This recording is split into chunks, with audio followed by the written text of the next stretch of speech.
Hello, I'm Greg Hunter. This is the weekly news wrap up for Friday, March 25th, 2016. The WNW 232, the big story, the carnage in Belgium. The radical extreme Muslim attack that happened in Brussels.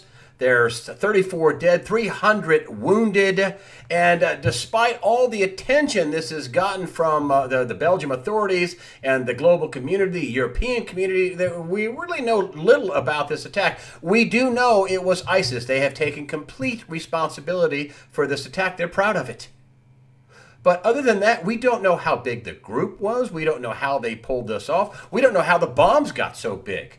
That was one of the things that has been talked about, is that this was some serious explosives they were using.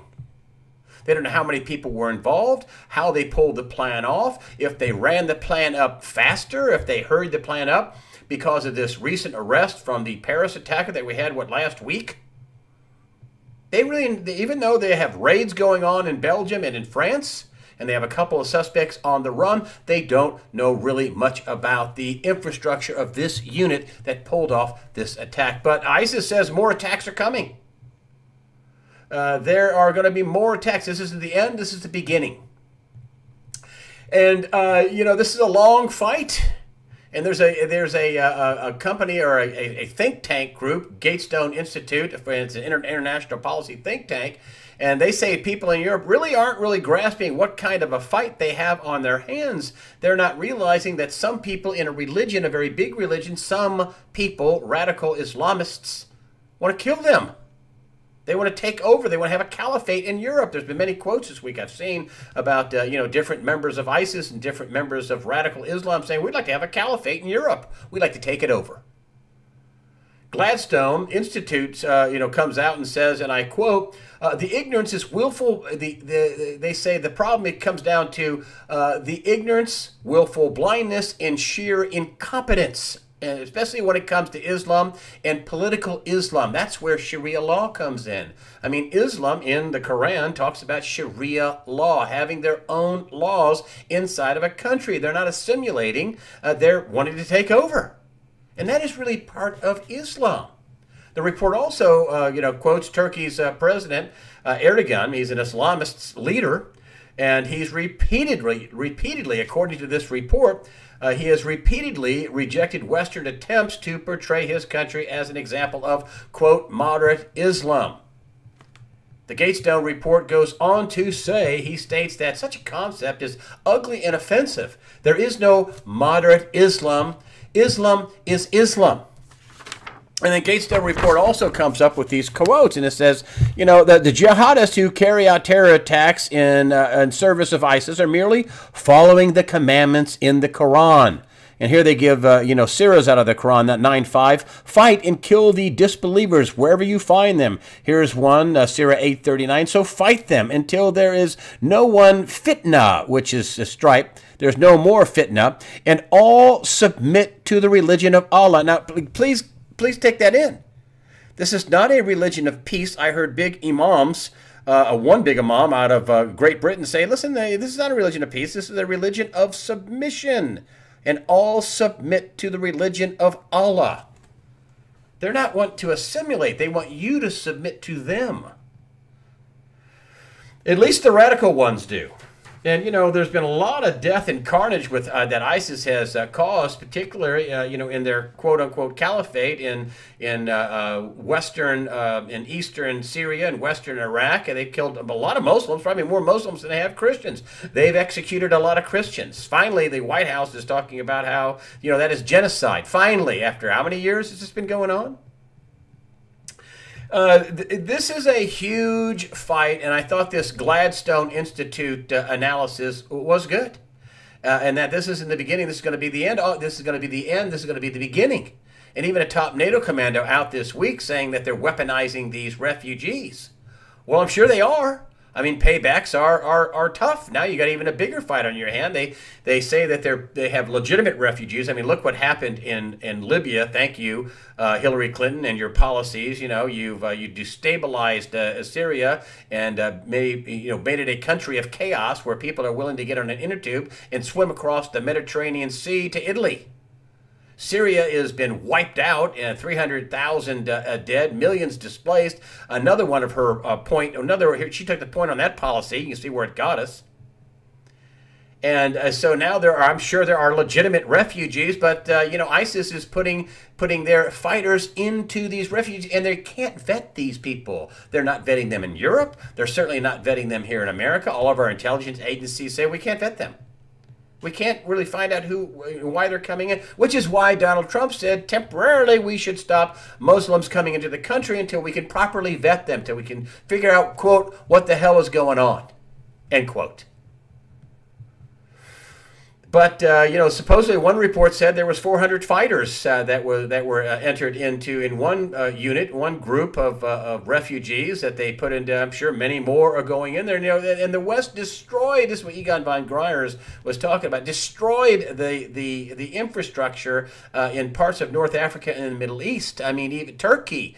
Whose policies were they were buying the oil from ISIS and funding ISIS. This is a NATO country. The U.S. was turning a blind eye. For months I was telling, why aren't they bombing? Why isn't the U.S. bombing this oil infrastructure and cutting off their money? Well, because they were funding them, because they wanted this fight to go on with, no matter who would pull, they didn't care who was pulling the trigger, whether it was Al-Qaeda, the Free Syrian Army, ISIS. They didn't care. They wanted Assad out. Which brings me to the peace talks going on in Europe over the 5-year-old Syrian civil war. On one side of the table you have Hezbollah, Iran, Russia, and the Bashar al-Assad regime, and Bashar al-Assad. On the other side you have also Russia. On the other side you have the U.S., you have NATO, you have Saudi Arabia, and many other Arab countries. And they've come up with some 12-point plan or idea, or where one of them is we'll get all the warring armies in one army in Syria. Yeah, like the Sunni Muslims, which just comes down to the Hatfields and McCoys, really comes down with Sunnis against Shia. That's what this is. As if, they're just going to, start being one big friendly family army together. The other thing that is not in the plan is the removal of Bashar al-Assad. Wow, remember that? President Obama, Assad has to go. All these, he's not going. I remember when Russia, a couple of weeks ago, said they were going to pull out some of their troops. Listen, I'll call it wherever you want. Cost-cutting measure, whatever. Russia's going nowhere. They have a new air base in Syria. They have a long-time naval base in Tartus in Syria. They're going nowhere. They're not going anywhere. They're not going. They were talking about how, when Russia pulls their troops out, it'll put pressure on Assad. He's not going anywhere. Russia came to his rescue. They spent billions of dollars to keep him in power and prop him up. Now they're going to turn around and kick him out? So why? So Al-Qaeda can take over? So ISIS can take over? No, that ain't going to happen. I hope the peace process, it's adjourned right now. It's going to start up, I think it's April 9th, second week in April, something like that. It's adjourned right now. I don't see how the peace process works unless one of the two sides completely backs down. Don't see how it works unless I don't see ISIS, Al-Qaeda, Saudi Arabia, Turkey, the U.S. I don't see them backing down. I don't see Russia, Hezbollah, Iran. I don't see them backing down. I hope I'm wrong, but I think this is a respite. This is a reload. This is just a little resting period. But this is not a peace plan. And I don't see how the peace plan can even work. I mean, at one point, a few weeks ago, somebody from Al-Qaeda or ISIS says, well, part of the peace plan should be us murdering Bashar al-Assad. I mean, I don't see how it works. In Iraq, it appears U.S. Marines are doing more and more actual fighting. The latest reports say that U.S. Marines are making sure that the oil facilities in Kirkuk don't fall back into the hands of ISIS. ISIS is supposedly mounting a new offensive. Well, that sounds like ISIS is getting stronger, not weaker. That sounds like the U.S. feels like it's totally necessary for them to put, Marines in to protect this asset. It also, to me, tells me that the U.S. is, and this isn't being reported in the mainstream press, but it seems like the U.S. is slowly but surely slipping back into the quagmire of Iraq. In other news, according to legal experts, and really this is this headline, this is an op-ed piece. This is my local newspaper reprinted an AP story. And let me show you how they slide in an op-ed piece, an editorial piece as a news story. Legal experts see little chance of charges in Clinton email case. Really? Little chance? Well, I guess there's little chance if you ignore all the evidence. I guess there's little chance if you ignore the fact that the FBI has their hands on the Clinton email server. I guess there's little chance if you ignore the fact that the person that set up that private server in her house, you just got immunity from the Department of Justice. I guess there's little chance if you completely ignore all laws. They're in here talking in this article about they have these legal doofuses, lefties, talking about how, well, you have to know you're committing, doing something wrong. Can't just be a little mistake. Whoa. Server in your house. Not a little mistake. Wasn't because she didn't want to carry all these devices. Remember, the FBI has that server, and they're going and recovering all the emails. Here's my take. This is what I think, my opinion. Listen, she didn't care about the national security of the United States. What she cared about was accepting bribes and influence peddling while she was Secretary of State, where somebody makes a big donation to the Clinton Foundation or pays the former President Bill Clinton a lot of money for some goofy 20-minute speech. And then Hillary Clinton, as Secretary of State, gives some sort of an exemption or some sort of favor to the people that just donated millions of dollars to the Clinton Foundation. And she needed a private server to pull that off, and you don't care about the security of the United States. This is an op-ed piece, folks. Oh, yeah, there's nothing here. Oh, there's little. He didn't do anything wrong. They bring up Petraeus. They talk about how he had to, pay $100. He was charged with a federal crime and pled down to a misdemeanor. This is no misdemeanor, folks. I mean, if you look at all the shenanigans going on, they had Judge Napolitano on saying there were many different types of what he considers violations, of perjury, lying to investigators, mishandling of documents, things that happened, obstruction of justice. And if all else fails, there is the gross negligence clause of the Espionage Act. She had a private server. Unprotected. Nobody had a security clearance who had the server. The guy setting up had no security clearance. The cloud, the people that backed it up, nobody had a security clearance. And experts, security experts, and intelligence experts say, no doubt it was hacked. No doubt. And there were hundreds, if not thousands, of documents that were classified, that were confidential, that were top secret, that were had even a higher classification of that. And they had something like 22 documents they couldn't even release. They're too top secret for them to even release it. They may not even be able to be released in open court. And then you have, on the other end of the spectrum, you have, oh, move along here, folks. No, Hillary won't be charged. Yeah. Oh, really? Then you have Investors Business Daily, IBD. It's an editorial. Clinton email scandal. It's time for Hillary to suspend her campaign. This came out last week. Clinton email scandal. It's time for Hillary to suspend her campaign. And they went through, I'm going to give you just a few of the quotes. This is in the story. I just cut a few quotes out. Charlie Gasparino, the reporter, who said, of his sources, they were career agents who expect James Comey, head of the FBI, to push for charges. Then you have a former U.S. ambassador of the United States, John Bolton, say that the pressure is definitely mounting. It's his quote in the case, and predicted the FBI will explode if politics triumph over legalities. The Investors Business Daily, IBD, is asking Mrs. Clinton to suspend her campaign. I don't understand how that the Democrats can just ignore that. This is no small thing. No small thing. It's huge. Forget obstruction of justice and perjury and lying to investigators and mishandling documents. I mean, if nothing else, private server, unprotected, all the stuff backing it up on a cloud, unprotected, nobody with security clearance. If that isn't gross negligence, I don't know what is. And these people in this article, well, she has to know she's doing something wrong. If she is that stupid, she should not be leader of the free world. You can't have it both ways, folks. You can't have, oh, I'm a girl, I'm dumb, and, oh, I want to be president. I mean, I don't buy that. Women aren't stupid. she's not stupid. And, the problem with this is part of the criminal crony class. Why is the press overlooking this? Because they want to continue the criminal crony stuff going on.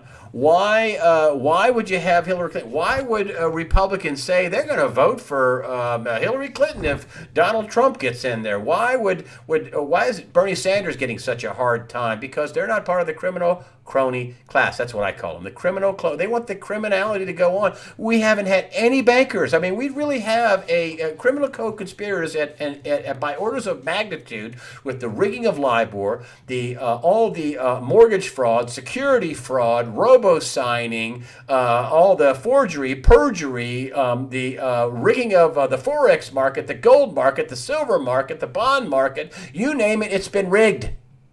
Nobody of any high caliber goes to jail. Here's just one of the recent stories. Former Federal Reserve employee avoids prison and gets a fine for stealing secret New York Fed documents. This guy, Jason Gross, only fined $2,000. $2,000, no jail time. The person he gave it to, the guy by the name of Rohil Banzo, I believe it is, Roha Banzo. Anyway, the guy gave it to at Goldman Sachs. He paid a $5,000 fine. Now, Goldman Sachs did pay $50 million, but this is insider information. And this is, Martin Armstrong, the financial expert, cycle guy, Martin Armstrong, was asking the question, was Goldman Sachs rigging the Treasury market? I mean, everything is rigged, and nobody of any high caliber ever goes to jail. Of course, if they did charge the folks at Goldman Sachs, they'd probably find out, they start interviewing people, they'd find out who knew what when. Do you think there's some low employee was rigging the Treasury market and nobody at the top knew anything? I mean, these guys running these companies that they don't know anything. Speaking of the economy, the Atlanta Fed, this is what they think is going to happen with the GDP. It was going to be 2.7%, but they only predicting 1.4%. The economy is tanking. And this is with the Fed's phony numbers to make it look, that's the best they think they can make it look, 1.4% growth, which is anemic at best.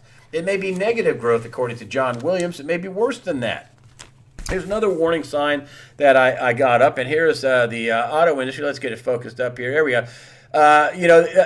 Negative equity, longer loans, rising subprime. This is people with no money, folks. No money down car loans. They're driving, you name the kind of car. I see all kinds of young people around my town driving new, expensive cars. Well, no money down, negative equity, subprime loans.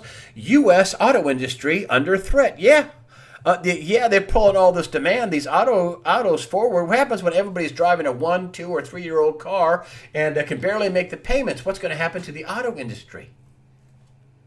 That's not a sign of a healthy economy. That's not people going to work and making more money and upgrading their cars. That's free money and subprime loans and no money down loans and 80-month car loans or whatever. This came out late last week, and I thought it was really important because, a couple of years ago, remember oil, $100 a barrel, $110 a barrel. Oh, we're going to be energy self-sufficient. Look at all this, natural gas, fracking. Oh, we're making all this money. Well, all of a sudden, boom, whoop, there it is. Almost 50 companies filed for bankruptcy. This is in the oil patch, folks. And you know who's exposed to this? This isn't just layoffs and good oil jobs. That was one of the best industries in America, the oil industry. It was producing jobs that paid, an average of $60,000, $70,000 a year, plus benefits. The banks are exposed to all these bad oil loans, all these bad energy loans. I'm sure the banks were like, wow, we'll invest in oil and natural gas. What could go wrong? Yeah, $30 a barrel oil from $110. A lot of news on this all week long, and all of a sudden, boom, FBI may not need Apple's help to hack into phone. Oh, they don't need, never mind, they don't want to go to court. Well, I think because they'd lose. But, I want to ask them, why don't you call up San Bernardino? They own the phone. One of their employees locked that phone 3 hours, 2 hours into a mass murder FBI investigation. Why don't you just get San Bernardino to unlock the phone? Why aren't there charges of obstruction of justice or interfering with a federal investigation or some Patriot Act violation? You locked a phone 2 hours into a mass murder investigation? Why don't you ask San Bernardino County to unlock it? And if they can't, who locked it and why did they lock it and why aren't they under arrest? Supposedly, some company out of Israel is going to help them hack into the phone. But, you know, USA Today had a story out, and I got to give them credit. I can't always dog them. And they came out with this article. Apple case boils down to one big question. You know what that one big question is? How much encryption is the government going to allow before they say enough is enough? We have to look into everything. You know, Apple's going to keep, you know, increasing its encryption. You know, they're going to increase, you know, the difficulty of breaking into a device. They have to. If they're going to take care of their customers, that's what their customers want. They're going to have to do that. And the idea of the FBI making Apple create a backdoor in their security system, I think was not going to work out. And besides, let me tell you, there's been a lot of people in the Department of Defense. Actually, the Secretary of Defense was like, whoa, you can't break all this encryption. You know, the Pentagon lives and dies on encryption. So there was kind of a fight between the FBI, the Department of Justice, and the Pentagon, Department of Defense. Hey, whoa, we need encryption. So that is not over yet. How much encryption is the government going to allow before they say, whoop, national security? I don't know. But you have not heard the end of the Apple encryption case. You know, the next generation is going to be less you know, easy to break in. It's going to be harder to break in. It's going to be better encryption. We'll see how that goes. Keep an eye on that. Religious freedom deserves deference on birth control. I couldn't believe this. This is USA Today's opinion. I know I'm saying two good, nice things about USA Today in a row, but I couldn't believe this. It was there. They went and drove a large article about how the little sisters of the poor, the nuns that take care of poor people, the Catholic nuns who don't want to have anything to do with giving their okay or go ahead, even to their insurance company for birth control. No way. That's like saying that premarital sex is okay, and it's not, according to the Catholic religion and Christianity. Really, according to the Bible, it's not. And they actually took the side of the little sisters of the poor. And, you know, they had to drag them all the way to court. I don't understand this. This is like you got to make Christians knuckle under. You can't have an exemption. It's like the gay marriage thing. In my state, they have an exemption for people if you don't, you know, feel right about marrying someone who's gay, same-sex couples. Get somebody else in the office to do it. You can still get married. Just get somebody else to do it. I don't understand this big desire to force Christians to do something against their religion, against the Bible. I don't understand that. Why can't everybody win on this? They even said the Obama administration should have long ago given them exemptions. The Obama administration has given away hundreds of exemptions to millions of people, hundreds of companies, and they can't give an exemption to the little sisters of the poor? Come on. That's the way I see it. I'm Greg Hunter. Thank you for joining me today on USA Watchdog. Thank you for your comments. We have some of the smartest people on the web. Love you. Even if I disagree with you, I like your comments. Thank you for your donations. That helps us. And remember, fear not. Prepare yourself mentally, physically, and above all, spiritually. Fear not. God the Father is in charge.